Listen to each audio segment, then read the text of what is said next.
이게 뭐 하는 거예요? 이게 얼마짜리 옷인데 당신 미쳤어요? 여기 이탈리아 밤거리를 도도하게 걷는 한 여성이 있습니다. 그런 그녀에게 갑자기 한 한국 남성이 달려와 들고 있던 커피를 그대로 쏟아 머리부터 발끝까지 흠뻑 젖고 말았죠. 황당한 상황에 그녀는 고함을 치며 옷값을 물어내라며 난리를 쳤다고 하는데요. 그런데 잠시 뒤 출동한 경찰은 뜻밖에도 남자에게 죄가 없다고 하며 오히려 여성을 집으로 돌려보냈다고 합니다. 그녀에겐 난데없이 물벼락을 맞고 경찰조차 하소연을 들어주지 않는 이 기막힌 상황. 대체 그녀에게 무슨 일이 있었던 걸까요? 한번 들어보시죠. 구독과 좋아요는 감동블라썸 영상 제작에 큰 힘이 됩니다. 안녕하세요. 제 이름은 알레시아입니다. 이탈리아 북부 작은 도시 밀라노 근교에서 태어났어요. 태어날 때부터 주변 사람들의 입에서 늘 같은 말이 흘러나왔습니다. 예쁘다. 그것은 마치 제 두 번째 이름처럼 항상 저를 따라다녔어요. 어린 시절 그 말은 저에게 따스한 햇살 같았습니다. 길을 걷다 만나는 이웃 할머니들은 저를 보며 미소 지었고 가게 주인들은 작은 사탕을 건네주곤 했어요. 우리 예쁜 알레시아가 왔구나. 그때는 그 관심이 순수하게 기뻤습니다. 학교에 입학했을 때도 상황은 비슷했어요. 선생님들은 제가 손을 들지 않아도 먼저 저를 불러주셨고 친구들은 제 주변에 모여들었습니다. 그때는 몰랐죠. 이 예쁘다는 말이 제 인생을 어떻게 뒤틀어 놓을지. 12살이 되던 해 처음으로 제 외모에 불편함을 느꼈어요. 학교 발표회에서 제가 준비한 시를 읊었는데 아무도 제 시를 기억하지 못했고 말하지 않았습니다. 대신 모두가 알레시아가 무대 위에서 얼마나 빛났는지만 이야기했어요. 그날 밤 거울 앞에 서서 처음으로 의문이 들었습니다. 나라는 사람은 외모가 전부인가? 16살 고등학교 시절에는 그 느낌이 더 강해졌어요. 미술 시간에 그린 그림으로 지역 대회에서 입상했을 때였습니다.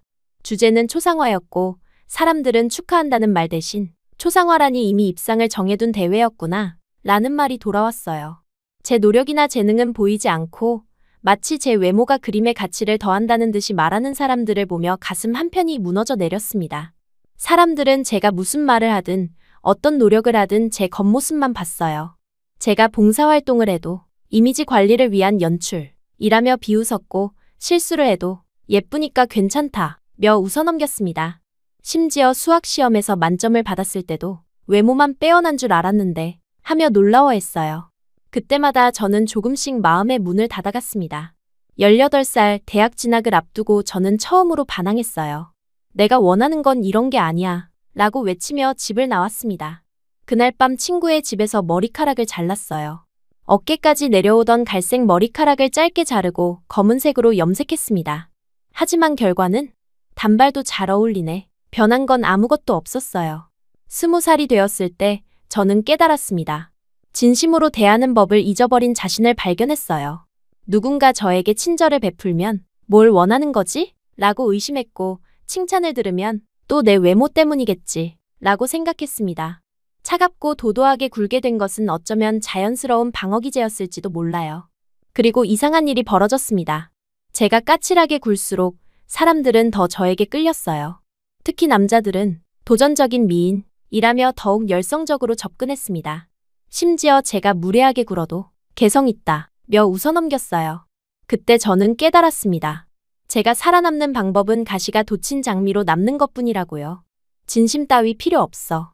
어차피 아무도 날 제대로 보지 않아. 그렇게 스스로를 세뇌했어요. 그리고 저는 제 외모를 무기로 삼기로 했습니다.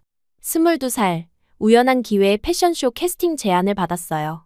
모델 에이전시 직원이 카페에서 저를 발견하고 명함을 건넸습니다. 처음에는 거절했지만 결국 호기심에 에이전시를 찾았어요. 그곳에서 처음으로 제 외모가 자산이 될 수 있다는 걸 배웠습니다. 모델 일은 생각보다 쉽게 시작됐어요. 키와 미모 덕분에 데뷔는 화려했습니다. 첫 런웨이에서 눈길을 사로잡았고 패션 잡지의 표지도 장식했어요. 사람들은 미래가 기대되는 모델이라며 저를 주목했습니다. 하지만 그때도 제 본질을 보는 사람은 없었어요. 그저 하나의 아름다운 옷걸이, 그 이상도 이하도 아니었습니다. 문제는 제 태도였어요. 까칠하고 거만한 태도는 업계에서 빠르게 소문이 퍼졌습니다. 일하기 어려운 모델, 이란 꼬리표가 붙었어요. 촬영장에서 메이크업 아티스트와 다툰 일, 디자이너의 옷이 마음에 들지 않는다며 퉁명스럽게 굴었던 일. 지금 생각하면 부끄러운 일들이 많았습니다. 25살, 처음 맛봤던 인기는 서서히 시들해졌어요. 대형 패션쇼 캐스팅에서 연속으로 탈락했고 잡지 촬영 요청도 뜸해졌습니다. 에이전시 매니저는 태도를 바꾸지 않으면 더 이상 버티기 힘들 거야 라고 충고했어요.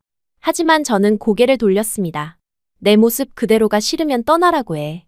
변할 생각 없어. 결국 한때 잘 나가던 모델 알레시아는 이름 없는 작은 의류회사의 모델로 전락했어요. 브루노 패션이란 작은 회사에서 계절마다 나오는 카탈로그 촬영이 제 주 수입원이 되었습니다.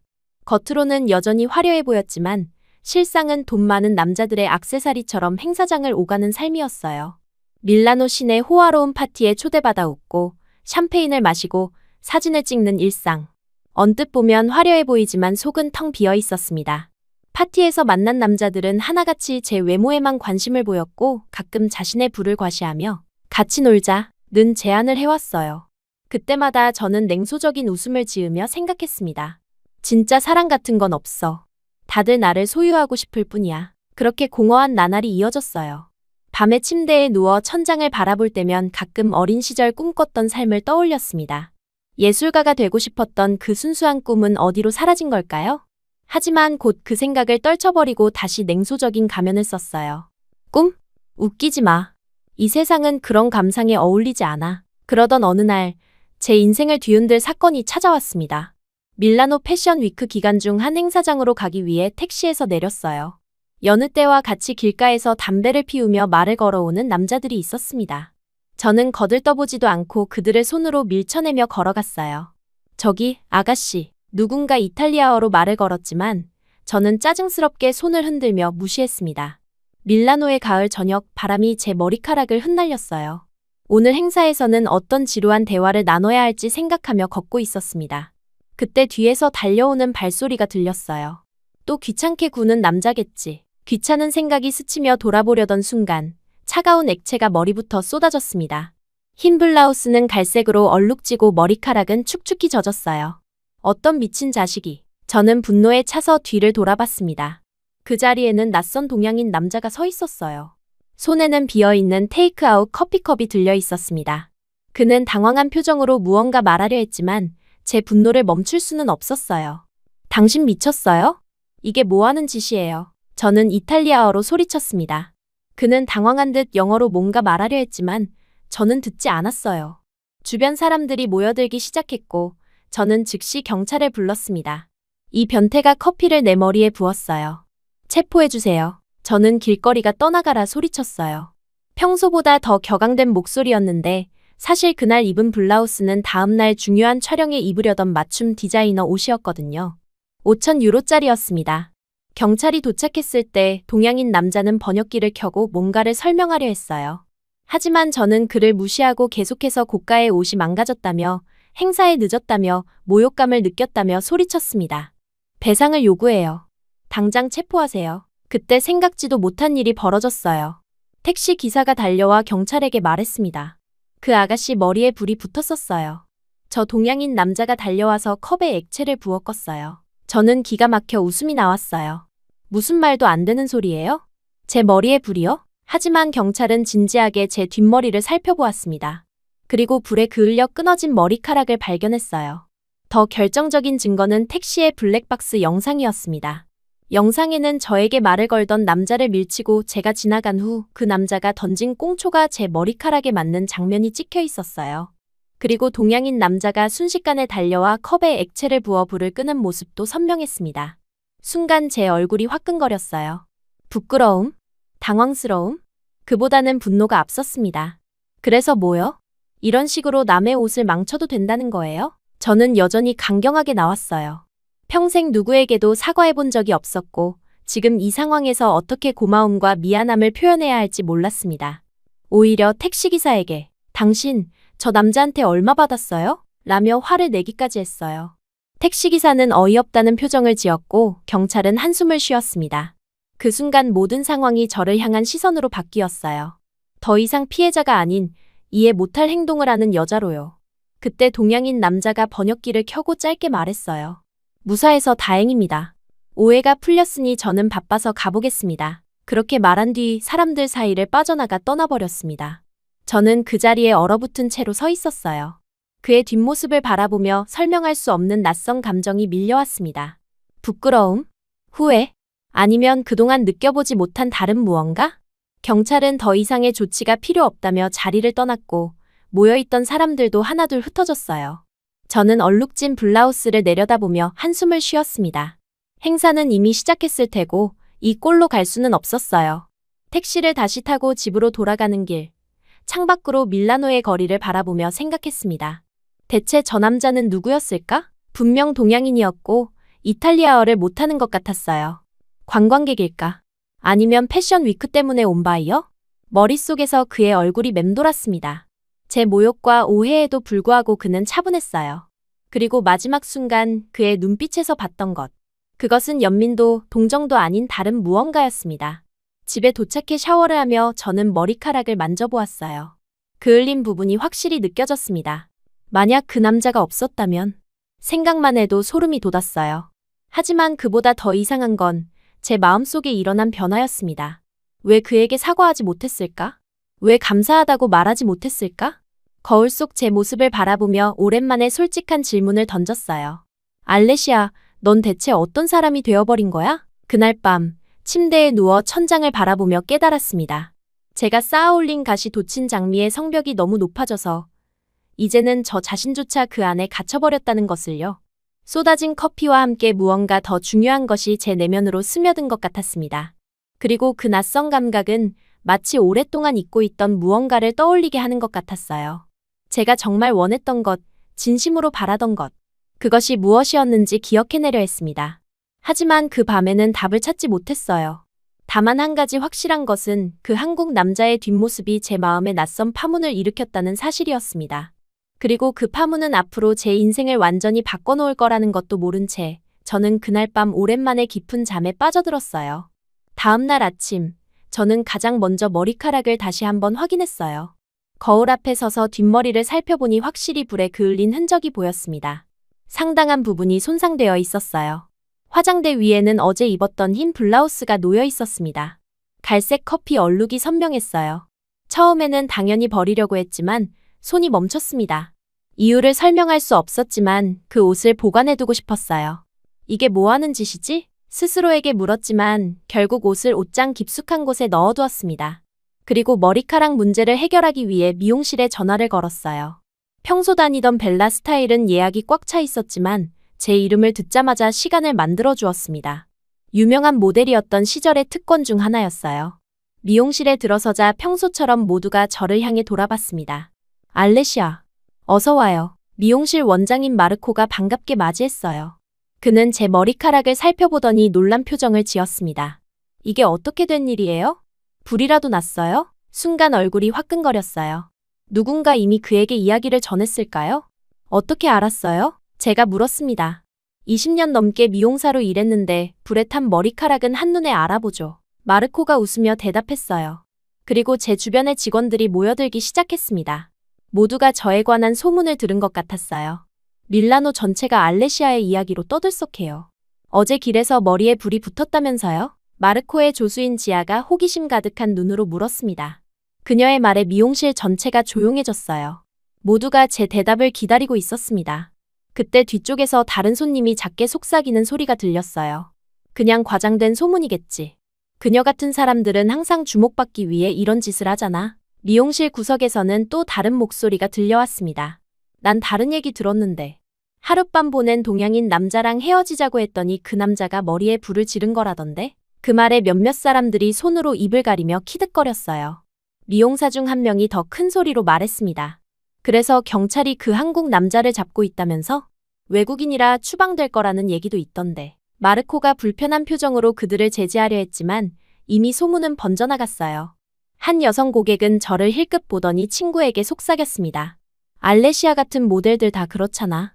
남자들 갖고 놀다가 이런 일 만드는 거지. 예전에도 비슷한 스캔들 있었다던데. 사실 몇 년 전에도 그랬다고 들었어요. 어떤 디자이너와 문제가 있었다고.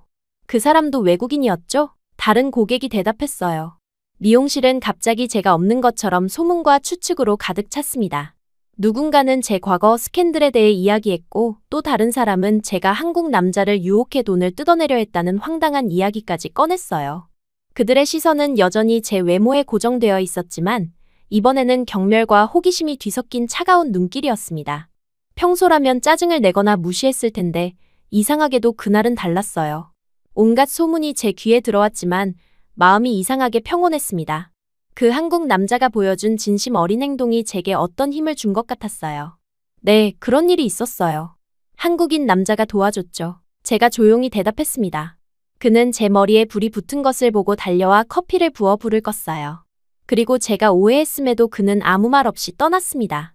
그게 전부예요. 제 차분한 대답에 미용실은 다시 조용해졌어요. 그들은 더 자극적인 대답을 기대했는데 제 솔직하고 담담한 태도에 할 말을 잃은 듯했습니다. 이전에 알레시아라면 화를 내거나 거만하게 굴었겠지만 오늘의 저는 달랐어요. 어쩌면 그 한국 남자의 진실된 모습이 제게 무언가를 깨닫게 해준 것인지도 모릅니다. 마르코는 제 머리카락을 자세히 살펴보더니 어쩔 수 없이 상당 부분을 잘라야 한다고 말했습니다. 생각보다 심해요. 바로 불은 껐다고 해도 헤어 스프레이 때문인지 긴 머리는 다 잘라야겠어요. 단발 정도로요. 괜찮겠어요? 보통이라면 1mm도 자르기 싫다고 고집했겠지만 그날은 이상하게 순순히 동의했어요. 네, 알겠습니다. 의자에 앉아 잘려나가는 머리카락을 지켜보며 저는 복잡한 감정에 잠겼어요. 어제의 사건, 그 한국 남자, 그리고 제 반응. 모든 것이 혼란스러웠습니다. 저는 평생 누구에게도 감사를 표현해 본 적이 없었어요. 도움이 필요한 순간에도 언제나 스스로 해결했고 타인에게 의지하는 건 약함의 표시라고 여겼습니다. 하지만 어제는 달랐어요. 그 남자가 없었다면 지금 이 자리에 없을지도 모른다는 생각이 들었습니다. 생각이 많아 보여요. 마르코가 말했어요. 그 한국 남자 더 알고 싶지 않아요? 큰 도움 줬는데. 제가 고개를 저었습니다. 아니요, 그냥 우연히 지나가던 사람이었을 거예요. 하지만 마음속으로는 그가 누구인지, 밀라노에서 무엇을 하는지 궁금했어요. 아마 관광객이겠거니 생각했습니다. 머리 손질이 끝나고 거울을 보니 새로운 모습이 낯설었어요. 짧아진 머리가 제 얼굴을 더 또렷하게 보이게 했고 묘하게 새로운 느낌이 들었습니다. 어때요? 마음에 들어요? 마르코가 물었어요. 다르네요. 하지만 나쁘지 않아요. 솔직한 대답이었습니다. 미용실을 나서며 폰을 확인하니 몇 개의 부재중 전화가 있었어요. 브루노 패션의 매니저였습니다. 그는 오늘 저녁 밀라노 패션 위크의 신진 디자이너 쇼케이스에 참석해달라는 요청이었어요. 원래 다른 모델이 가기로 했지만 갑자기 취소되었다고 했습니다. 처음에는 거절하려고 했어요. 이미 몇 주 전에 다른 약속을 잡아놓았거든요. 그런데 매니저가 한 말이 제 귀를 사로잡았습니다. 특별히 아시아에서 온 디자이너들의 쇼케이스예요. 한국, 일본, 중국 디자이너들이 모여요. 순간 심장이 빨라졌어요. 한국 디자이너요? 제가 물었습니다. 네, 몇 명 있을 거예요. 최근에 주목받는 젊은 디자이너들이죠. 그가 대답했어요. 잠시 생각한 후 저는 의외의 대답을 했습니다. 알겠어요, 가겠습니다. 전화를 끊고 제 대답에 스스로도 놀랐어요. 그 한국 남자를 다시 만날 가능성은 매우 낮았습니다. 그럼에도 불구하고 가슴 한켠에서는 그를 다시 볼 수 있을지도 모른다는 기대가 자라고 있었어요. 저녁이 되어 행사장에 도착했을 때 저는 평소보다 더 신경 써서 옷을 골랐습니다. 검은색 시폰 드레스에 미니멀한 액세서리 그리고 새로운 헤어스타일이 어울리는 메이크업을 했어요. 행사장에 들어서자 익숙한 환영이 기다리고 있었습니다. 사람들의 시선, 속삭임 그리고 접근해오는 남자들. 하지만 오늘은 그 모든 것이 지루하게 느껴졌어요. 칵테일을 한 잔 들고 행사장을 둘러보며 제 시선은 자연스럽게 아시아인 얼굴을 찾고 있었습니다. 행사는 이미 한창이었고 여러 디자이너의 작품이 전시되어 있었어요. 일본 디자이너의 전통과 현대를 접목한 작품들, 중국 디자이너의 화려한 자수 드레스들, 그리고 한쪽 구석에 마련된 작은 부스에서 익숙한 얼굴을 발견했습니다. 그는 분명 어제의 그 한국 남자였어요. 검은색 셔츠의 간결한 스타일로 작품 앞에 서서 바이어로 보이는 사람과 이야기를 나누고 있었습니다. 그의 모습을 보는 순간 심장이 빠르게 뛰기 시작했어요. 어떻게 다가가야 할지, 무슨 말을 해야 할지 갑자기 혼란스러웠습니다. 평소의 자신감은 온데간데 없었어요. 망설이다가 결국 천천히 그의 부스로 향했습니다. 가까이 다가가니 그의 작품들이 눈에 들어왔어요. 미니멀하면서도 독특한 디자인, 동양과 서양의 절묘한 조화가 느껴지는 옷들이었습니다. 특히 한 드레스가 눈길을 끌었어요. 흰 바탕에 미세한 먹빛 물결 무늬가 그려진 드레스는 마치 살아 움직이는 듯했습니다. 바이어가 떠나고 그가 혼자 남자, 저는 용기를 내어 다가갔어요. 어제 그 여자예요. 제가 이탈리아어로 말했습니다. 그는 고개를 들어 저를 바라보았고 놀란 듯한 표정이 스쳐 지나갔어요. 그리고 영어로 대답했습니다. 아, 안녕하세요. 괜찮으세요? 다친 데는 없나요? 제가 고개를 끄덕였어요. 네, 괜찮아요. 머리카락만 조금 잘랐죠. 영어로 대답하며 새로운 헤어스타일을 가리켰습니다. 그제야 그가 자세히 제 얼굴을 보는 것 같았어요. 하지만 그 순간은 짧았습니다. 그는 곧 다시 자신의 작품으로 시선을 돌렸어요. 다행이네요. 저는 지금 바빠서. 그는 정중하게 말했지만 분명한 거리감이 느껴졌습니다. 그의 반응에 저는 당혹스러웠어요. 평소라면 이런 반응에 화를 내거나 상대를 무시했겠지만 이상하게도 그의 무심한 태도가 더 궁금증을 자아냈습니다. 저는 그의 작품을 가리키며 말했어요. 이 드레스가 정말 아름답네요. 당신 작품인가요? 그는 잠시 고개를 들어 제가 가리킨 드레스를 보았습니다. 네, 제 작품입니다. 한국 전통 수묵화에서 영감을 받았어요. 그의 목소리에서 미세한 자부심이 느껴졌어요. 이름이 어떻게 되세요? 제가 물었습니다. 지우입니다. 박지우. 그가 짧게 대답했어요. 그 순간 행사장 직원이 다가와 그에게 무언가를 전달했습니다. 지우의 표정이 순간 굳었어요. 직원이 떠난 후 그는 한숨을 쉬며 종이를 접었습니다. 무슨 일 있나요? 제가 물었어요. 처음에는 대답하지 않을 것 같았지만 잠시 후 그가 말했습니다. 제 패션쇼가 취소될 것 같아요. 메인 스폰서가 갑자기 빠졌다네요. 모델들도 북참한다는데 정리해야겠어요. 그의 말에 저는 순간 생각 없이 입을 열었어요. 제가 무대에 서줄게요. 말하고 나서야 제가 무슨 말을 했는지 깨달았습니다. 평소에 저라면 절대 하지 않았을 제안이었어요. 지우는 놀란 눈으로 저를 바라봤습니다. 정말요? 하지만 왜요? 그 질문에 저도 대답할 수 없었어요. 왜일까요? 어제의 일 때문에 고마움을 표현하고 싶어서? 아니면 그의 무심한 태도가 신경 쓰여서? 혹은 그의 작품이 정말 마음에 들어서? 정확한 이유를 알 수 없었지만 그 순간 저는 확신했습니다. 그냥 해보고 싶어서요. 지우는 잠시 고민하는 듯 했어요. 그는 제 얼굴을 자세히 살펴보더니 마침내 고개를 끄덕였습니다. 고맙습니다. 하지만 정말 괜찮으시겠어요? 저희 쇼는 내일 오후예요. 준비할 시간이 많지 않아요. 괜찮아요. 저는 프로니까요. 제가 자신감 있게 말했습니다. 그렇게 저는 갑작스럽게 지우의 패션쇼 모델이 되었어요. 그날 밤 집으로 돌아오는 길에 제 행동에 대해 생각했습니다. 왜 그런 제안을 했을까요? 그것은 단순한 감사의 표현이었을까요? 아니면 다른 이유가 있었을까요? 확실한 것은 오랜만에 무언가에 설렌다는 느낌이었어요. 다음 날 아침, 저는 일찍 일어나 패션쇼 장소로 향했습니다. 평소와 달리 긴장되었어요. 최근 몇 년간 저는 주로 작은 브랜드의 카탈로그 촬영이나 소규모 쇼에만 참여했기 때문에 밀라노 패션 위크의 공식 런웨이는 오랜만이었습니다. 게다가 이번에는 특별한 의미가 있었어요. 쇼 장소에 도착하니 이미 준비가 한창이었습니다. 메이크업 아티스트, 헤어 스타일리스트, 스태프들이 분주히 움직이고 있었어요. 저는 지우를 찾아 주변을 둘러보았습니다. 그는 무대 한쪽에서 의상을 점검하고 있었어요. 안녕하세요. 제가 다가가 인사했습니다. 지우는 고개를 들어 저를 보며 미소 지었어요. 어제와는 다른 안도의 미소였습니다. 와주셔서 정말 감사합니다. 덕분에 쇼가 가능해졌어요. 그의 진심 어린 감사에 저는 어색함을 느꼈어요. 평소라면 당연하죠. 라며 가볍게 넘겼겠지만 이번에는 달랐습니다. 별 말씀을요. 제가 입을 옷을 보여주시겠어요? 지우는 저를 의상실로 안내했어요. 그곳에는 오늘 쇼에 선보일 그의 컬렉션이 걸려 있었습니다. 어제 본 수묵화 드레스를 포함해 총 5벌의 의상이 준비되어 있었어요. 모두 미니멀하면서도 독특한 한국적 요소가 가미된 디자인이었습니다. 제가 이 모든 옷을 입나요? 제가 물었어요. 지우가 고개를 끄덕였습니다. 네, 원래는 3명의 모델이 나눠서 입을 예정이었지만 지금은 알레시아 씨 혼자뿐이에요. 괜찮으시겠어요? 5벌의 옷을 혼자 입고 갈아입는 것은 쉽지 않은 일이었지만 저는 주저없이 대답했습니다. 문제 없어요. 제 대답에 지우의 얼굴에 안도의 표정이 번졌어요. 준비 시간이 흐르며 저는 지우에 대해 조금씩 알게 되었습니다. 그는 서울에서 패션 디자인을 공부했고 졸업 후 자신의 브랜드 지우를 설립했어요. 이번이 그의 첫 해외 패션쇼였고 밀라노 패션 위크에 초청받은 것은 그에게 큰 기회였습니다.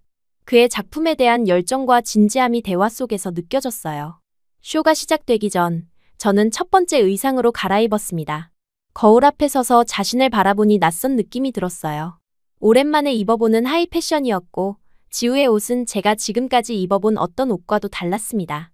단순한 실루엣 속에 담긴 섬세한 디테일, 동양적 감성과 서양의 기술이 조화를 이룬 의상이었어요. 준비됐나요? 지우가 커튼 뒤에서 물었습니다. 심호흡을 한 후 저는 대답했어요. 네, 준비됐습니다. 쇼가 시작되고 저는 런웨이에 올랐습니다. 오랜만에 느껴보는 무대의 긴장감, 관객들의 시선, 플래시 세례. 그러나 이번에는 뭔가 달랐어요. 평소처럼 차갑고 도도한 표정으로 걷는 대신 저는 진심으로 옷을 느끼며 걸었습니다. 화려한 포즈나 과장된 표정 없이 그저 지우의 옷이 말하고자 하는 이야기를 전달하고 싶었어요. 첫 번째 의상부터 마지막 의상까지 저는 5번의 런웨이를 완벽하게 소화했습니다. 빠른 갈아입기 속에서도 각 의상의 느낌을 살리려 노력했어요. 마지막 의상이었던 수묵화 드레스를 입고 피날레를 장식할 때 저는 처음으로 관객들의 눈빛을 마주했습니다. 그들의 표정에서 놀라움과 감탄을 읽을 수 있었어요. 쇼가 끝나고 커튼 뒤로 돌아왔을 때 지우가 기다리고 있었습니다. 그의 얼굴에는 기쁨과 안도감이 가득했어요. 정말 완벽했어요. 그가 말했습니다. 그 순간 저는 오랜만에 진심 어린 칭찬을 받는 기분이 어떤 것인지 느꼈어요. 그것은 제 외모에 대한 칭찬이 아니라 제가 한 일, 제 노력에 대한 인정이었습니다. 지우는 이탈리아어로 천천히 그러나 분명하게 말했어요. 고마웠습니다. 그 단순한 한마디가 제 마음을 크게 흔들었습니다. 그것은 단순한 감사의 말이 아니라 서로를 이해하려는 노력이었어요. 저는 그가 저를 위해 이탈리아어로 말해준 것에 감동했습니다. 쇼가 끝난 후 여러 패션 관계자들이 지우에게 축하를 건넸어요. 그의 컬렉션은 예상 밖의 성공을 거두었고 몇몇 바이어들은 그 자리에서 주문을 요청했습니다. 저는 조용히 한쪽에서 그 모습을 지켜보았어요. 지우의 얼굴에 피어난 미소, 꿈을 이룬 사람의 행복한 표정이 마음에 남았습니다. 행사장을 나서며 저는 오랜만에 무언가 의미 있는 일을 했다는 만족감을 느꼈어요. 그것은 단순히 아름다움을 뽐내는 것이 아니라 누군가의 작품, 열정, 이야기를 전달하는 일이었습니다. 어쩌면 이것이 제가 처음 모델을 꿈꿨을 때 원했던 것인지도 몰라요. 택시 안에서 창밖을 바라보며 저는 지우의 말을 떠올렸습니다. 고마웠습니다. 그 말은 제가 얼마 전 고개 숙여 했어야 할 말이었는데 오히려 듣고 있다니 처음으로 감사 인사의 죄책감도 느꼈습니다. 집에 도착해 샤워를 하고 메이크업을 지우며 저는 거울 속 제 모습을 바라봤어요. 짧아진 머리 그리고 어딘가 달라진 눈빛. 그것은 마치 새로운 시작을 암시하는 것 같았습니다. 침대에 누워 천장을 바라보며 저는 오늘의 일들을 되새겼어요. 그리고 내일 지우를 다시 만날 수 있을지 생각했습니다. 지우의 패션쇼가 끝나고 며칠이 지났어요. 그 후로 우리는 종종 만나기 시작했습니다. 처음에는 그저 패션에 관한 대화, 그의 디자인과 제 모델 경험에 대한 이야기로 시작했어요. 대화는 주로 그의 번역기를 통해 이루어졌지만 점차 저는 간단한 한국어 인사를, 그는 기본적인 이탈리아어 표현을 배우며 조금씩 가까워졌습니다. 안녕하세요, 지우. 제가 이탈리아 카페에서 그를 만날 때마다 한국어로 인사했어요. 부온조르노, 알레시아. 그는 서툴지만 정확한 발음으로 대답했습니다. 이런 작은 노력들이 우리 사이에 특별한 연결고리를 만들어 주었어요. 처음으로 누군가와 진솔한 대화를 나누는 기분이었습니다. 지우는 제가 말하는 동안 항상 진지하게 듣고 제 이야기에 귀 기울였어요. 그는 결코 제 외모에 관한 이야기로 대화를 시작하지 않았고 오직 제 생각과 감정에만 관심을 보였습니다.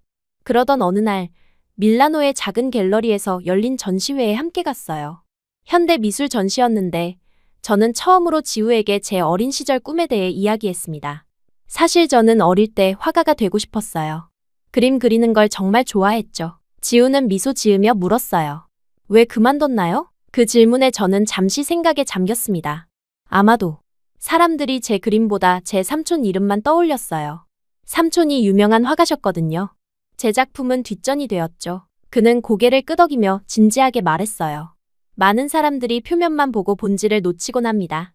하지만 당신의 예술을 다시 시작하는 건 어떨까요? 진정한 자신을 표현할 수 있을 텐데요. 그의 말은 제 마음 깊은 곳에 자리 잡은 오래된 열망을 다시 일깨웠습니다. 그날 밤 집에 돌아와 저는 오랫동안 방치해둔 스케치북을 꺼냈어요. 손이 기억하고 있는 듯 연필이 종이 위를 부드럽게 미끄러졌습니다. 그리고 무의식적으로 지우의 얼굴을 그리고 있는 저를 발견했어요. 우리의 만남이 계속되면서 저는 점점 더 많은 감정이 피어오르는 것을 느꼈습니다. 이전에는 경험해보지 못한 따뜻함, 설렘, 그리고 안전함이었어요. 지우와 함께 있을 때면 저는 가면을 벗고 진짜 알레시아로 존재할 수 있었습니다. 그리고 그것이 얼마나 소중한 것인지 깨달았어요. 하지만 행복은 오래가지 않았습니다. 어느 날 아침, 스마트폰 알림이 연달아 울리는 소리에 잠에서 깼어요. 수십 개의 메시지와 부재중 전화가 쌓여 있었습니다. 화면을 열자마자 저는 충격에 빠졌어요. 밀라노의 유명 패션 블로그에 올라온 기사 제목이 눈에 들어왔습니다. 스캔들, 한국 신진 디자이너, 이탈리아 모델 알레시아와의 관계로 명성사냥? 기사는 지우와 제가 카페에서 대화하는 사진, 갤러리를 함께 방문한 모습, 그리고 그의 패션쇼에서 제가 모델로 선 장면들로 가득했어요. 그리고 악의적인 추측이 이어졌습니다. 지우가 신인 디자이너로서 이름을 알리기 위해 저와의 관계를 이용하고 있다는 내용이었습니다. 손이 떨렸어요. 이런 종류의 기사는 처음이 아니었지만 이번에는 다른 사람, 제가 진심으로 아끼는 사람이 연루되어 있었습니다. 지우에게 연락해야 한다는 생각이 들었지만 그 전에 전화가 울렸어요.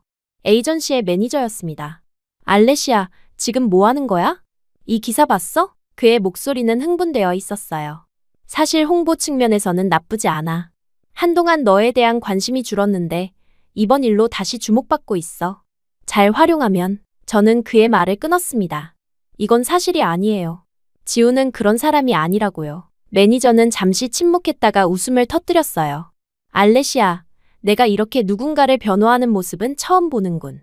그래, 어쨌든 이 기회를 놓치지 마. 인터뷰 몇 개 잡아놨어. 전화를 끊고 얼마 지나지 않아 지우에게서 메시지가 왔습니다. 간단한 내용이었어요. 괜찮으세요? 만나서 이야기할 수 있을까요? 그날 오후, 우리는 조용한 공원에서 만났습니다. 지우의 얼굴은 피곤해 보였어요. 아마도 밤새 잠을 이루지 못했을 거예요.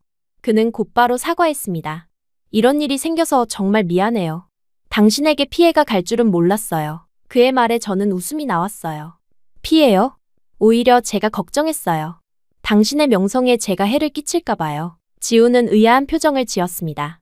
무슨 말씀이세요? 당신은 제게 큰 도움을 주셨는데요. 패션쇼도 구해주시고. 그때 저는 깨달았어요. 우리 둘 다 서로를 걱정하고 있었다는 것을요. 얼마나 아이러니한 상황인지 모르겠습니다. 저는 천천히 말했어요. 사람들이 저에 대해 하는 말은 신경 쓰지 마세요. 제 평판은 원래 좋지 않았으니까요. 지우는 고개를 저었습니다. 평판이요? 그게 뭐가 중요한가요?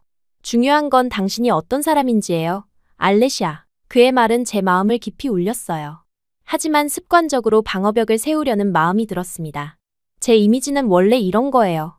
다들 어차피 저를 그렇게만 보니까요. 지우는 잠시 생각하더니 번역기를 켰어요. 그리고 천천히 하나하나 단어를 선택하며 말했습니다. 사람은 보여지는 이미지보다 안에 있는 마음으로 판단해야 합니다. 당신은 잘못 배워왔을 뿐 마음속엔 분명 좋은 사람이 있습니다. 그 말은 화살처럼 제 가슴을 꿰뚫었어요. 지금까지 어떤 남자도 어떤 사람도 저를 이렇게 바라본 적이 없었습니다. 그들은 모두 제 겉모습만 보았고 심지어 제 까칠한 태도조차 매력적이라 여겼을 뿐이에요. 하지만 지우는 달랐습니다. 그는 모든 가면 너머에 진짜 저를 보고 있었어요. 그날 이후로 상황은 더 복잡해졌습니다. 기사는 계속해서 나왔고 인터넷에는 우리에 대한 추측과 루머가 가득했어요. 더 충격적인 것은 패션계 내부에서의 반응이었습니다. 제가 오랫동안 알고 지냈던 모델들, 디자이너들, 사진작가들이 하나둘 등을 돌리기 시작했어요. 특히 가장 가깝게 지내던 동료 모델인 비앙카의 배신이 아팠습니다. 그녀는 한 인터뷰에서 저에 대해 이렇게 말했어요. 알레시아가 변한 것 같아요. 예전에 그 당당함은 어디로 갔는지. 이제는 그저 한국인 디자이너 뒤에 숨어 사는 것 같네요. 도도하던 그녀가 이제는 누군가에게 의지하는 모습이 안타까워요. 그 말은 사실 일부러 저를 자극하기 위한 것이었습니다. 예전에 저라면 즉시 반격했을 거예요. 하지만 이번에는 달랐어요. 저는 지우에게 받은 메시지를 다시 읽었습니다. 오늘 괜찮으세요? 너무 신경 쓰지 마세요. 이런 소문은 곧 지나갈 거예요. 그의 따뜻한 위로와 변함없는 태도가 저를 강하게 만들었습니다. 하지만 동시에 불안했어요. 이 소동이 지우의 경력에 어떤 영향을 미칠지 걱정되었습니다. 그는 이제 막 인정받기 시작한 신진 디자이너였고 이런 스캔들은 그의 작품보다 사생활에 초점을 맞추게 만들 위험이 있었어요. 어느 날 저는 지우의 작업실을 방문했습니다. 그는 다음 컬렉션을 위한 스케치에 몰두해 있었어요. 문을 열자 그가 고개를 들었고 저를 보자 미소 지었습니다. 알레시아, 와줘서 고마워요. 그의 작업실은 조용하고 평화로웠어요. 벽에는 다양한 스케치와 천 조각들이 붙어 있었고 한쪽에는 그의 문화적 뿌리를 보여주는 한국 전통 패턴 책들이 쌓여 있었습니다. 이곳은 마치 외부 세계와 단절된 안식처 같았어요. 요즘 어떠세요? 지우가 물었습니다. 저는 솔직하게 대답했어요. 힘들어요. 사람들의 시선과 수군거림이 예전과는 다르게 느껴져요. 지우는 고개를 끄덕였습니다. 저도 비슷해요. 오늘 아침에는 한국 패션 잡지에서 연락이 왔어요. 우리 관계에 대한 기사를 쓰고 싶다고 하더군요. 어떻게 대답하셨어요? 제가 물었어요. 제 작품에 대해서만 이야기하겠다고 했죠. 그가 단호하게 말했습니다. 개인적인 관계는 제 일의 일부가 아니니까요. 그의 프로페셔널한 태도에 감탄했어요. 지우는 이 모든 소동 속에서도 흔들리지 않고 자신의 길을 가고 있었습니다. 반면 저는 여전히 혼란스러웠어요. 과거의 습관대로 이 상황에서 도망치고 싶은 마음과 처음으로 누군가와 진정한 관계를 맺고 싶은 마음 사이에서 갈등하고 있었습니다. 가끔은 제가 조심스럽게 말을 꺼냈어요. 모든 게 너무 복잡해서 도망치고 싶어요. 당신에게 이런 문제를 안겨드리기 싫어요. 지우는 작업을 멈추고 저를 바라봤습니다. 그의 눈빛은 따뜻했어요. 도망치는 건 해결책이 아니에요. 알레시아. 우리가 어떻게 행동하는지가 중요하죠. 패션이든 사람이든 본질을 보지 못하고 주변 소리에 휘둘리는 건 어리석은 일이에요. 그의 말은 제게 깊은 통찰을 주었습니다. 그는 단순히 상황을 피하지 않고 정면으로 마주하며 자신의 가치를 지켜나가고 있었어요. 그리고 저도 그렇게 할 수 있기를 바라고 있었습니다. 며칠 후 저를 더욱 충격에 빠뜨린 일이 벌어졌어요. 패션 행사장에서 만난 비앙카가 지우에게 노골적으로 접근하는 모습을 목격했습니다. 그녀는 의도적으로 제가 볼 수 있는 위치에서 지우에게 다가가 귓속말을 했어요. 그리고 저를 향해 승리의 미소를 지었습니다. 순간 질투와 분노가 치밀었어요. 하지만 더 놀라운 것은 지우의 반응이었습니다. 그는 공손하게 거리를 유지하며 비앙카의 접근을 정중히 거절했어요. 그리고 곧바로 저에게 다가와 함께 자리를 떠나자고 제안했습니다. 밖으로 나오는 길에 저는 물었어요. 비앙카가 뭐라고 했나요? 지우는 망설이다가 대답했습니다. 당신과 저에 대한 안 좋은 이야기요. 그리고 그녀가 더 나은 모델이 될 수 있다고 했어요. 제 마음이 무너져 내렸어요. 비앙카는 제 가장 가까운 친구 중 하나였습니다. 적어도 저는 그렇게 생각했어요. 하지만 그녀는 지우에게 접근하여 저를 대체하려 했고 저에 대한 나쁜 이야기를 퍼뜨리고 있었습니다. 당신은 왜 그녀의 제안을 거절했어요? 제가 조용히 물었어요. 지우는 놀란 표정을 지었습니다. 그런 질문을 하다니 놀랍네요. 저는 그런 방식으로 일하지 않아요. 게다가 저는 당신을 믿어요. 알레시아. 그 말에 제 눈에 눈물이 고였어요. 얼마나 오랫동안 누군가의 신뢰를 받지 못했는지, 얼마나 외롭게 살아왔는지 그 순간 깨달았습니다. 지우는 모든 소문과 압력에도 불구하고 제 편에 서 있었어요. 그는 제가 만들어온 갓이 돋친 외벽을 뚫고 진짜 저를 보고 있었습니다. 그날 밤 호텔 로비에서 차를 마시며 지우는 중요한 소식을 전했어요. 다음 주에 한국으로 돌아가야 해요. 브랜드를 정리하고 몇 가지 일을 마무리해야 합니다. 그 말에 제 심장이 멈춘 것 같았어요. 얼마나 있다 오실 건가요? 지우는 잠시 망설이다 대답했습니다. 아마도 돌아오지 않을 수도 있어요. 밀라노에서의 경험은 값진 시간이었지만 현실적으로 제 기반은 한국에 있으니까요. 순간 모든 것이 무너지는 기분이었어요. 제가 막 새로운 감정을 느끼기 시작했을 때 그가 떠난다니. 하지만 저는 겉으로 감정을 드러내지 않으려 노력했습니다. 그렇군요. 이해해요. 지우는 제 표정을 자세히 살폈어요. 알레시아, 괜찮으세요? 저는 습관적으로 가면을 쓰며 대답했습니다. 물론이죠. 우리는 각자의 삶이 있잖아요. 그날 밤 호텔 방으로 돌아와 저는 깊은 생각에 잠겼습니다. 지우가 제 인생에 들어온 이후로 모든 것이 변했어요. 저는 더 이상 차갑고 도도한 모델 알레시아가 아니었습니다. 그와 함께한 시간 동안 저는 진짜 제 모습, 따뜻하고 창의적이며 진실된 알레시아를 다시 찾아가고 있었어요. 그를 떠나보내는 것은 그 모든 진전을 포기하는 것과 같았습니다. 하지만 그를 붙잡는 그것은 제가 감히 상상해 본 적 없는 일이었어요. 저는 항상 혼자였고 누군가에게 의지한다는 것은 약함의 표시라고 여겼습니다. 밤새 고민한 끝에 저는 결심했어요. 지우가 떠나기 전에 진심을 전해야 했습니다. 이번만큼은 가면을 벗고 진짜 제 마음을 보여줘야 했어요. 그것이 아무리 두렵더라도 그것이 제가 할 수 있는 유일한 일이었습니다. 다음 날 아침, 일찍 일어나 지우의 호텔로 향했어요. 그러나 호텔 앞에 도착했을 때 제 발걸음이 멈췄습니다. 불현듯 두려움이 밀려왔어요. 만약 그가 제 마음을 받아들이지 않는다면? 만약 이것이 그저 일시적인 감정이라면? 저는 그 자리에 얼어붙은 채 서 있었습니다. 그때 호텔 문이 열리고 지우가 나왔어요. 그는 가방을 들고 있었고 택시를 기다리는 듯 했습니다. 저는 반사적으로 숨었어요. 그가 저를 보지 못한 것 같았습니다.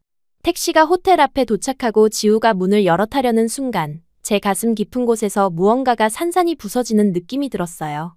발걸음은 얼어붙었지만 마음은 그 어느 때보다 분명했습니다. 지금 행동하지 않으면 영원히 후회할 것 같았어요. 모든 두려움과 자존심을 내려놓고 저는 그를 향해 달리기 시작했습니다. 지우, 제 목소리가 아침 공기를 가르며 울렸어요. 그는 이미 한쪽 다리를 택시 안으로 넣은 상태였습니다. 제 목소리에 놀란 듯 고개를 돌렸고 저를 발견하자 그의 눈이 커졌어요. 택시 문을 붙잡은 손에 힘이 들어가는 것이 보였습니다. 알레시아? 여기서 뭐 하는 거예요? 그의 목소리에는 놀라움과 혼란 그리고 희미한 기대감이 섞여 있었어요. 제 심장은 미친 듯이 뛰고 있었습니다. 숨이 가빴지만 그건 달려온 탐만은 아니었어요. 평생 누구에게도 보여주지 않았던 취약한 모습, 진짜 감정을 드러내야 하는 순간이었습니다. 말 대신 저는 그에게 다가가 품에 안겼어요. 그의 셔츠 냄새, 심장 박동, 어깨의 단단함. 모든 것이 너무나 선명하게 느껴졌습니다. 한 번도 느껴본 적 없는 안전함과 따뜻함이 저를 감쌌어요. 그리고 저는 그의 귀에 조용히 속삭였습니다. 가지 마세요. 아주 조심스럽게 그의 팔이 제 등을 감쌌어요. 처음에는 불확실하게 그러다 점점 더 단단하게 저를 안아주었습니다. 알레시아. 택시 기사가 창문을 내리고 재촉했지만 지우는 그에게 잠시 기다려달라는 손짓을 했어요. 그리고 저를 부드럽게 떼어내며 제 눈을 바라봤습니다. 제가 잘못했어요. 목소리가 떨렸지만 계속 말했습니다. 어제 진심을 말하지 않았어요. 괜찮다고 했지만 전혀 괜찮지 않았어요. 당신이 떠나는 걸 참을 수 없어요. 잠시 말을 멈추고 깊은 숨을 들이마셨어요. 그리고 제 인생에서 가장 진실된 말을 이어갔습니다. 처음으로 누군가가 진짜 저를 봐주었어요. 가면 뒤에 알레시아를 상처받기 쉬운 제 모습을 있는 그대로 봐준 사람. 그 사람을 놓치고 싶지 않아요. 저도 떠나기 싫어요. 정말로요. 그의 목소리에는 진심이 묻어났어요. 하지만 현실적인 문제들이 있잖아요. 제 회사, 가족, 그리고 당신의 커리어. 모든 게 다른 나라에 있는데 제 손가락이 그의 입술에 닿았어요. 더 이상의 변명이나 현실적인 이유들을 듣고 싶지 않았습니다. 평생 현실과 타협하며 살아왔지만 이번만큼은 다르게 하고 싶었어요. 해결책을 찾을 수 있을 거예요. 제가 말했습니다. 이상하게도 확신에 찬 목소리였어요. 함께라면요. 당신이 한국에 있을 때는 제가 갈 수 있고 제가 밀라노에 있을 때는 당신이 올 수 있어요. 우리의 일도 삶도 함께 엮을 수 있을 거예요. 당신 말이 맞아요. 우리가 함께라면 가능할 거예요. 그의 손이 제 손을 찾아 단단히 잡았습니다. 그 순간 세상의 모든 소음이 멀어지는 것 같았어요. 그저 우리 둘만 존재하는 것처럼 느껴졌습니다. 그 순간 우리 주변에 플래시 세례가 쏟아졌어요. 어디선가 기자들이 나타나 사진을 찍기 시작했습니다. 누군가 우리의 만남을 제보한 것 같았어요. 지우는 재빨리 저를 택시로 안내했고 우리는 그곳을 벗어났습니다. 택시 안에서 지우는 제 손을 잡았어요. 이제 어떻게 할까요? 더 큰 소동이 될 것 같은데. 저는 깊은 숨을 들이쉬었습니다. 그리고 결심했어요. 이제는 숨지 않을 거예요. 진실을 말할 시간이에요. 그날 오후, 저는 제 에이전시를 통해 긴급 기자회견을 요청했습니다. 처음에 매니저는 반대했지만 제 결심을 보고 마침내 동의했어요. 지우는 제 곁에 서겠다고 했지만 저는 혼자 이 일을 해내고 싶었습니다. 이것은 제가 오랫동안 져야 했던 짐을 내려놓는 순간이었으니까요. 기자회견장에는 많은 언론인들이 모였어요. 저는 떨리는 마음으로 마이크 앞에 섰습니다. 그리고 심호흡을 한 후 말하기 시작했어요. 오랫동안 저는 가시 돋친 장미로 살아왔습니다. 아름답지만 접근하기 어려운 차갑고 도도한 모습으로요. 그것이 제가 이 세계에서 살아남는 방법이라고 생각했어요. 하지만 이제 깨달았습니다. 그런 삶은 진정한 행복과는 거리가 멀다는 것을요. 잠시 말을 멈추고 객석을 둘러보았어요. 모두가 놀란 표정으로 저를 바라보고 있었습니다. 그들은 아마도 변명이나 부인을 혹은 또 다른 스캔들을 기대했을 테지만 제가 준비한 것은 달랐어요. 제가 변할 수 있었던 것은 누군가가 저를 있는 그대로 봐주었기 때문입니다. 한국에서 온 디자이너 박지우는 제 가면 너머의 진짜 알레시아를 보았고 그것은 제게 큰 용기를 주었어요. 그와의 관계는 스캔들이 아닙니다. 그것은 제가 오랫동안 잃어버렸던 인간성을 다시 찾게 해준 소중한 인연입니다. 눈물이 제 뺨을 타고 흘러내렸지만 저는 계속 말했어요. 오늘 저는 더 이상 가시 돋친 장미로 살지 않겠다고 선언합니다. 진실된 제 모습으로 따뜻하고 진심 어린 사람으로 살아가고 싶어요. 그동안 제 태도로 상처받은 분들께 진심으로 사과드립니다. 기자회견이 끝나고 저는 기자들의 질문 세례를 받았어요. 하지만 더 이상 숨거나 방어적이 되지 않았습니다. 모든 질문에 솔직하게 대답했고 제 감정을 숨기지 않았어요. 사람들의 반응은 놀라웠습니다. 처음에는 의심스러운 표정이었지만 점차 그들의 눈에서 이해와 공감이 읽혔어요. 기자회견이 끝난 후 호텔 뒤편에서 지우가 기다리고 있었습니다. 그의 얼굴에는 자랑스러움과 감동이 가득했어요. 정말 용기 있는 모습이었어요. 알레시아. 저는 그에게 다가가 손을 잡았습니다. 이제 어떻게 될까요? 당신은 여전히 한국으로 돌아가야 하나요? 지우는 잠시 생각하더니 말했어요. 일단 돌아가야 해요. 하지만 꼭 다시 올게요. 그리고 당신도 한국에 와볼래요? 제 세계를 보여드리고 싶어요. 그 말에 제 마음은 새로운 가능성으로 부풀어 올랐습니다. 이탈리아를 떠나 다른 나라에서 새로운 시작을 한다는 생각은 두렵지만 동시에 설레는 일이었어요. 시간이 필요해요. 제가 솔직하게 대답했습니다. 하지만 가능성을 열어두고 싶어요. 지우는 이해한다는 듯 고개를 끄덕였어요. 천천히 생각해보세요. 우리에게는 시간이 있으니까요. 그날 이후로 세상은 조금씩 달라지기 시작했습니다. 언론의 관심은 여전했지만 그 성격이 변했어요. 이제 그들은 스캔들이 아닌 새로운 알레시아에 관심을 가졌습니다. 몇몇 잡지는 제 변화에 대한 심층 인터뷰를 요청했고 심지어 한 유명 다큐멘터리 감독은 제 이야기를 영화로 만들고 싶다고 제안했어요. 패션계의 반응도 놀라웠습니다. 초기에는 냉소적이었지만 점차 많은 디자이너들이 저에게 연락해왔어요. 그들은 진정성 있는 모델로서 제가 가진 새로운 매력에 주목했습니다. 심지어 오랫동안 저를 꺼려했던 몇몇 큰 브랜드에서도 오퍼가 들어왔어요. 하지만 가장 놀라운 변화는 제 내면에서 일어났습니다. 더 이상 가면을 쓰고 살지 않으니 모든 것이 새롭게 느껴졌어요. 거리를 걸을 때, 카페에서 차를 마실 때, 심지어 사진 촬영을 할 때도 저는 진짜 제 모습으로 존재할 수 있었습니다. 그리고 그것은 믿을 수 없을 만큼 자유로운 느낌이었어요. 지우는 약속대로 한국에서 계속 연락해왔습니다. 그와 떨어져 있는 시간은 쉽지 않았지만 우리는 매일 영상통화를 했어요. 그는 서울의 일상을, 저는 밀라노의 변화를 나누었습니다. 거리감이 느껴질 법도 했지만 오히려 우리의 마음은 더 가까워졌어요.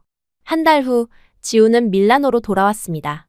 이번에는 단순한 방문이 아니라 이탈리아에 자신의 아틀리에를 열기 위해서였어요. 그는 한국과 이탈리아를 오가며 브랜드를 키워나갈 계획이었습니다. 그리고 그 계획에 저도 포함되어 있었어요. 공항에서 그를 맞이하던 날, 저는 평생 잊지 못할 말을 들었습니다.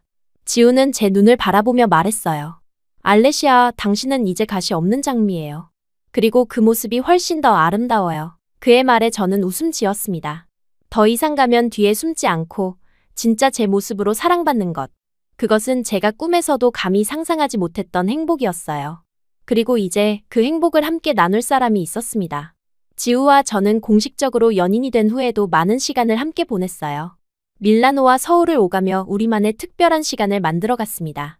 그는 이탈리아어를, 저는 한국어를 조금씩 배우며 서로의 문화에 다가갔어요.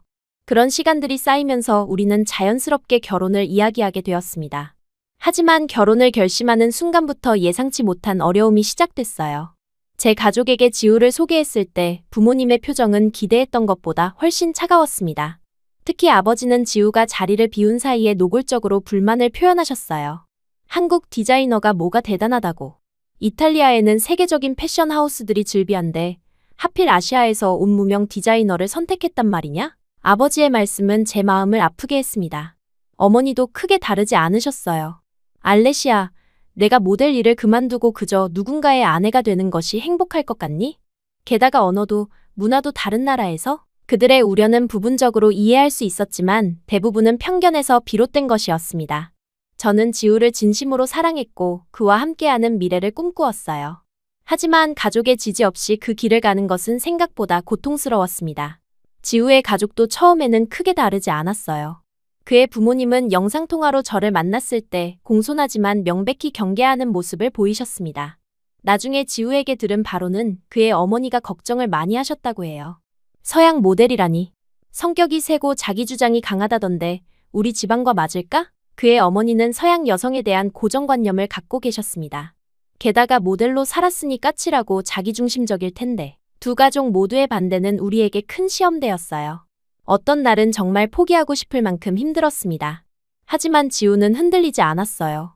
그는 제 손을 꼭 잡고 말했습니다. 우리가 진심을 보여주면 그들도 이해할 거예요. 시간이 필요할 뿐이에요. 그래서 우리는 계획을 세웠어요. 먼저 지우의 가족을 이탈리아로 초대했습니다. 그들이 직접 저를 만나고 제가 어떤 사람인지 알게 된다면 선입견이 사라질 거라 생각했어요. 동시에 제 가족에게도 지우의 재능과 성실함을 보여주고 싶었습니다.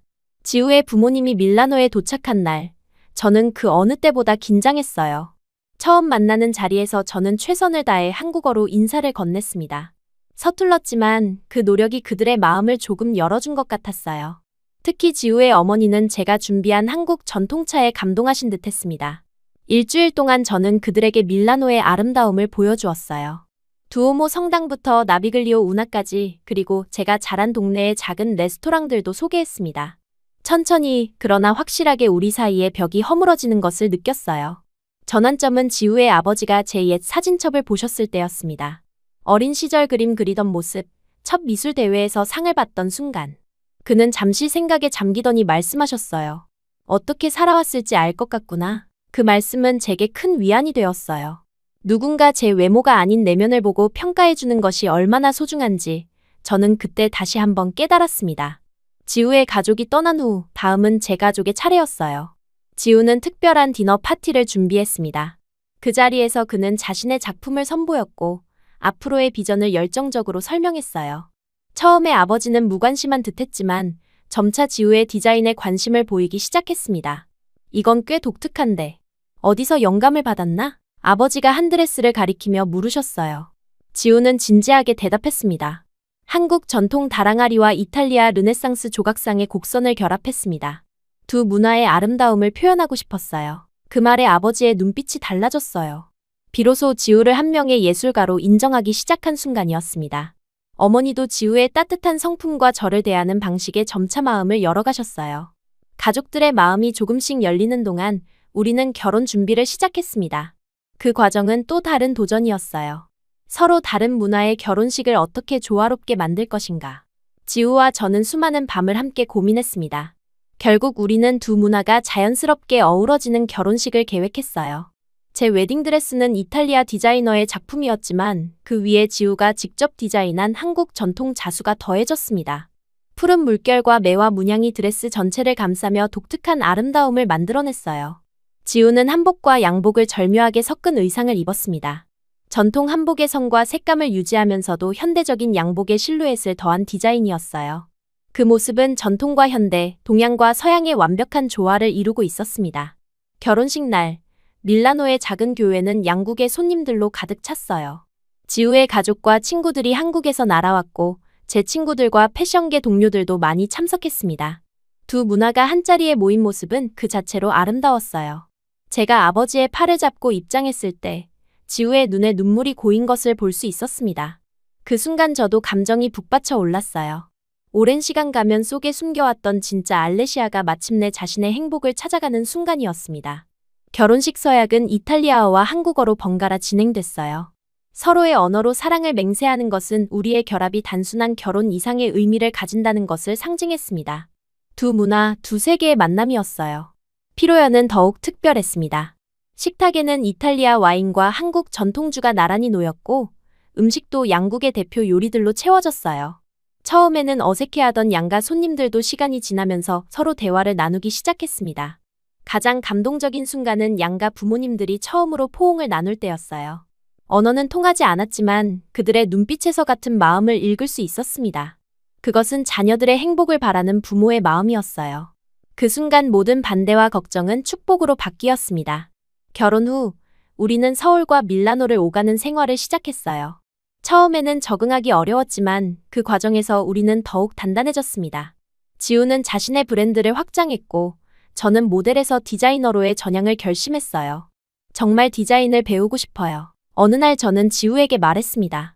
당신과 함께 작업하고 싶어요. 지우는 기뻐하며 제 결정을 지지해 주었어요. 당신의 예술적 감각과 패션 경험은 큰 자산이 될 거예요. 우리가 함께라면 더 멋진 것을 만들 수 있을 거예요. 그렇게 저는 모델 알레시아에서 디자이너 알레시아로 변신했습니다. 처음에는 모든 것이 낯설고 어려웠어요. 디자인 기술을 배우는 과정은 인내를 요구했고 때로는 좌절감도 느꼈습니다. 하지만 지우는 항상 제 곁에서 격려해 주었어요. 실수해도 괜찮아요. 그것도 배움의 일부니까요. 그의 말은 언제나 제게 용기를 주었습니다. 점차 저는 제 스타일을 찾아갔어요. 이탈리아의 클래식한 아름다움과 한국의 미니멀한 요소를 결합한 디자인이었습니다. 지우와 저는 각자의 강점을 살려 함께 작업했고 그 결과는 놀라웠어요. 우리의 첫 공동 컬렉션 두세 개 사이는 밀라노 패션 위크에서 큰 호평을 받았습니다. 패션 매거진들은 우리를 한국 디자이너와 이탈리아 뮤즈라고 불렀어요. 그리고 저에게는 새로운 별명이 생겼습니다. 가시 없는 장미. 과거의 까칠했던 모습은 사라지고 이제는 후배 모델들과 디자이너들을 따뜻하게 대하는 멘토로 자리매김했어요. 특히 저는 어린 모델들을 위한 멘토링 프로그램에 참여하기 시작했습니다. 그들에게 단순히 외모가 아닌 내면의 가치를 중요시하는 법을 가르쳤어요. 아름다움은 당신 자신을 표현하는 도구일 뿐 그것이 당신의 모든 가치를 결정하지 않아요. 결혼 3년 차, 우리에게 또 다른 축복이 찾아왔습니다. 제가 임신한 것이었어요. 처음 임신 테스트기의 두 줄을 보았을 때 말로 표현할 수 없는 감정이 밀려왔습니다. 지우에게 그 소식을 전했을 때 그는 한동안 말을 잇지 못했어요. 정말이에요? 그가 마침내 떨리는 목소리로 물었습니다. 우리가 부모가 되는 거예요? 그의 눈에 고인 눈물을 보며 저도 함께 울었어요. 이것은 우리 사랑의 결실이자 두 문화가 하나 된 작은 생명이었습니다. 임신 기간 동안 우리는 서울에 정착하기로 했어요. 출산 후의 안정을 위해 그리고 아이가 두 문화를 모두 경험할 수 있도록 계절마다 이탈리아를 방문하기로 했습니다. 서울의 아파트 옆에 작은 아틀리에를 마련했고 그곳에서 계속 작업을 이어갔어요. 임신 중에도 저는 디자인 작업을 멈추지 않았습니다. 오히려 임신의 경험이 새로운 영감을 주었어요. 편안하면서도 아름다운 인부복 라인을 디자인했고 그것은 예상 밖의 성공을 거두었습니다. 많은 여성들이 마침내 아름다움과 편안함을 동시에 느낄 수 있는 인부복이라며 환영했어요. 우리 아이, 현아는 가을의 아름다운 날에 태어났습니다. 동그란 눈과 지우를 닮은 입술 그리고 제 곱슬거리는 머리카락까지. 현아가 태어나고 저는 처음으로 알레시아 모델이나 알레시아 디자이너가 아닌 현아의 엄마로 불리게 되었습니다. 그 호칭은 묘하게 제 마음을 따뜻하게 만들었어요. 어린 시절부터 외모로만 평가받던 제가 이제는 누군가의 어머니라는 이름으로 불린다는 것이 새롭고 경이로웠습니다. 육아는 새로운 도전이었어요. 밤중 수유와 기저귀 갈기, 끝없는 걱정과 책임감. 하지만 그 모든 순간이 소중했습니다. 지우는 믿을 수 없을 만큼 헌신적인 아버지였어요. 일을 조정해 최대한 육아에 참여했고 밤에는 번갈아가며 아이를 돌봤습니다. 현아가 자랄수록 당신을 더 많이 닮아가는 것 같아요. 어느 날 지우가 말했어요. 그 호기심 어린 눈빛이 꼭 당신 같아요. 그 말에 저는 웃음 지었습니다. 하지만 고집은 당신을 닮았어요. 원하는 게 있으면 절대 포기하지 않잖아요. 우리는 현아가 두 문화를 모두 경험할 수 있도록 노력했어요. 집에서는 한국어와 이탈리아어를 번갈아 사용했고 양국의 전통 동화와 노래를 들려주었습니다. 1년에 몇 달은 이탈리아에서 지내며 제 가족과 시간을 보냈고 나머지는 서울에서 지우의 가족과 함께했어요. 현아가 2살이 되었을 때 우리는 서울 외곽에 작은 집을 마련했습니다. 그곳에는 넓은 정원과 우리의 작업실이 있었어요. 그 공간은 우리 가족의 안식처이자 창의적인 에너지가 흐르는 곳이 되었습니다. 어느 봄날 작업실에서 새 컬렉션을 준비하던 중 현아가 크레용을 들고 들어왔어요. 그녀는 조용히 한쪽 구석에 앉아 종이에 열심히 무언가를 그리기 시작했습니다. 지우와 저는 작업을 잠시 멈추고 그녀를 지켜봤어요. 뭘 그리고 있어, 현아? 제가 물었습니다. 가족이요. 현아가 대답했어요.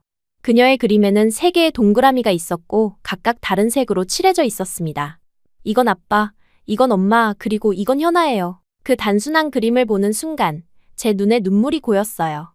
그것은 단지 아이의 낙서가 아니라 우리 가족의 초상화였습니다. 복잡한 과거와 문화적 차이를 넘어 우리는 하나의 가족이 되었어요. 지우가 제 곁으로 다가와 어깨를 감쌌습니다. 그의 눈에도 같은 감정이 읽혔어요. 저는 그를 바라보며 작은 소리로 말했습니다.